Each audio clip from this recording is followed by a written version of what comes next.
That's a picture of the island, and Telly's on the shore. The whole province is known as Telly, as well as that little town. This is a picture of it taken in the 1890s, and that is a neighborhood in Telly known as Los Llanos, which means the plains, or the grassy area. That's a picture of it in 2007 over there. And not much has changed, as you can see. I just like the old picture because I look at that and think, man, I wonder if it looked like that around the time they left the island. Is this their neighborhood they lived in? Did it look like this? We find out it's one of the poorest areas of the city historically, and so they were peasants. That's how one of my cousins over there likes to call it. He says they grew up very poor, very, as peasants essentially. Now the district is actually known as San Gregorio. The name of it has changed. So if you try to look for this on a map, it may not show up. But historically, it has been known as Los Llanos.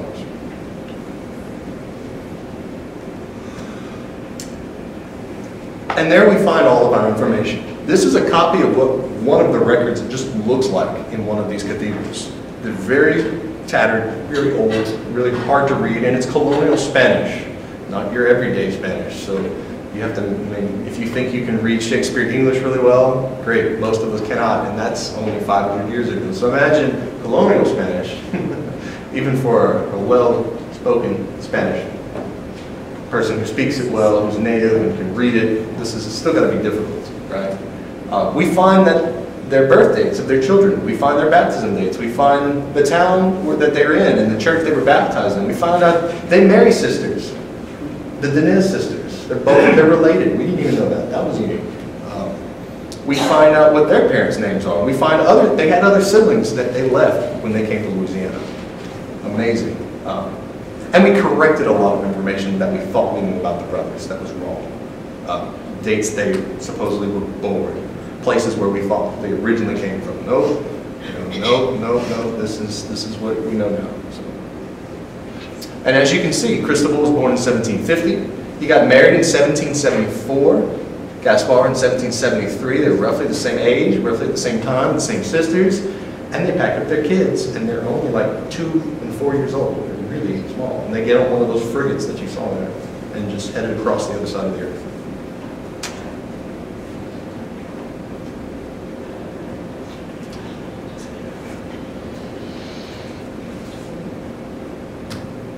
And this is Gaspar's baptism record in Spanish. I'm trying to get a better copy that's not so blurry, but this is out of the Church of San Juan Bautista in Telly, Gran Canaria. And this is one of Cristobal's daughters. This actually looks a little bit better. You may be able to make things out, but this is a typical baptism record out of one of the churches in Gran Canaria. And this one happens to be Catalina Antonio, if you get her full name now. And you know when she's born. Not these roundabout dates and things like that. So.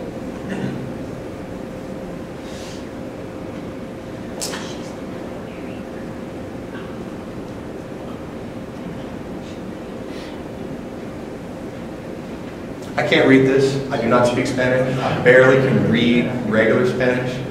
I have to rely on a lot of people's help.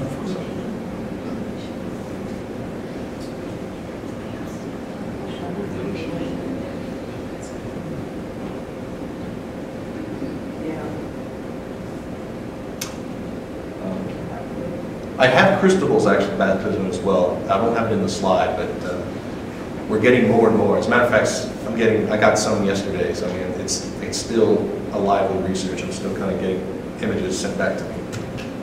This is the church of San Juan Bautista in Telly.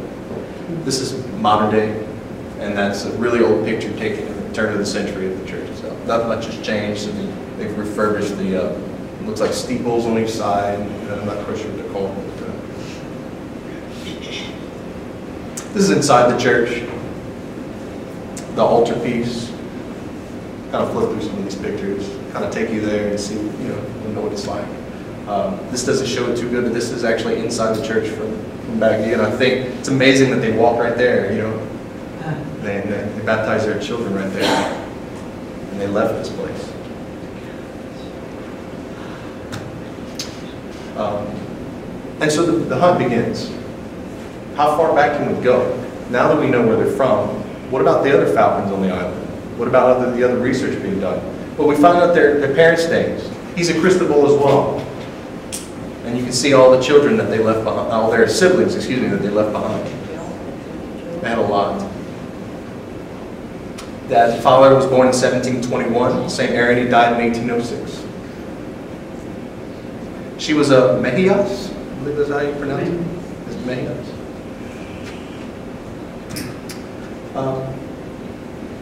His parents, Gaspar Melio and Catalina Falcon.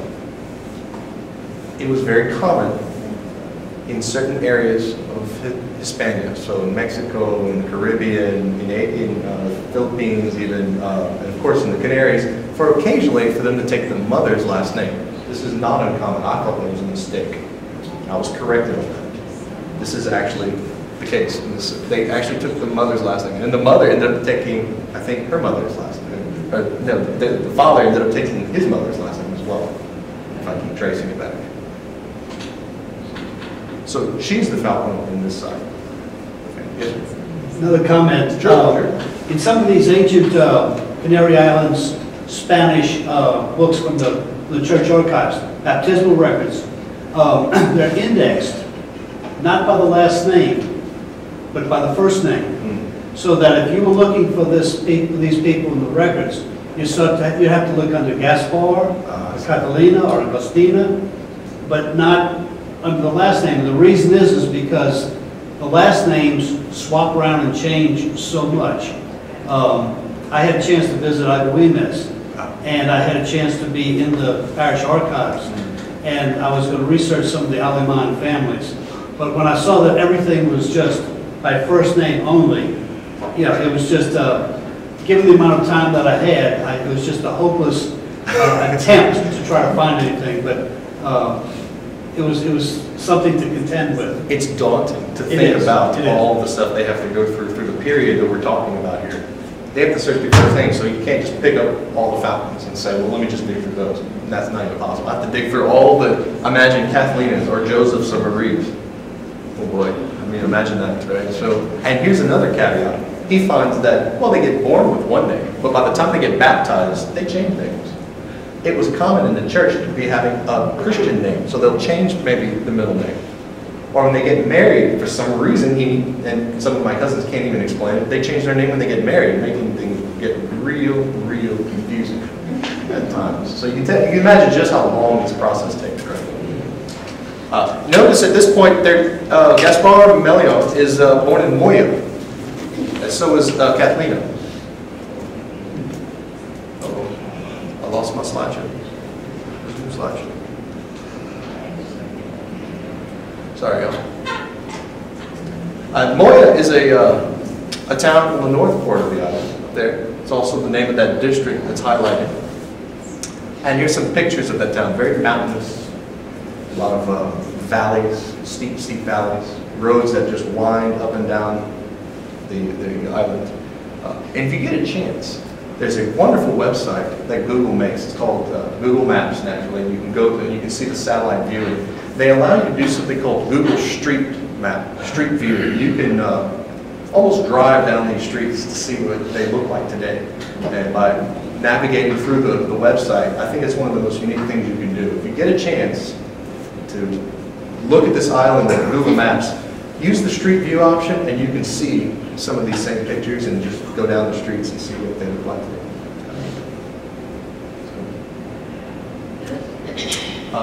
So we continue on a little further. We find her father's name is Pedro Falcon, married to Leonor Lorenzo. She's from Arucas, and he's from a town called Toror.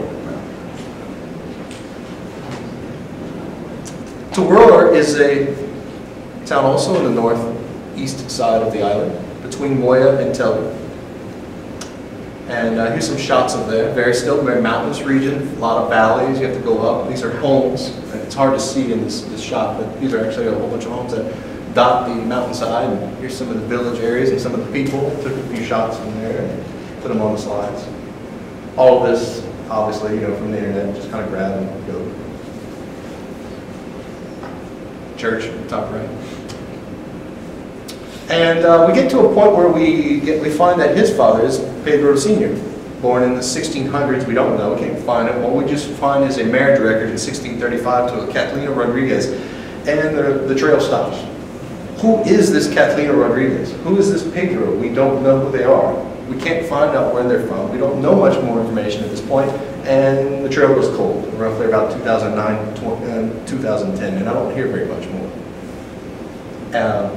And the guy who's doing the digging decides, well, let me go look at some non-church records. Let me start taking a look at some civil records, death records, mainly will and testaments. And a year goes by, I don't hear anything. Maybe 2 years go by, and suddenly I get an email. And he says, I found something. There's a book called Noblerio de Canaries, and this is the second one. And there's a section on the nobility of the Falcons in the Canaries. And it starts off in 1508 by a man named Diego, who has a child, Leonor, who has a child, Catalina, and who has a child, Pedro.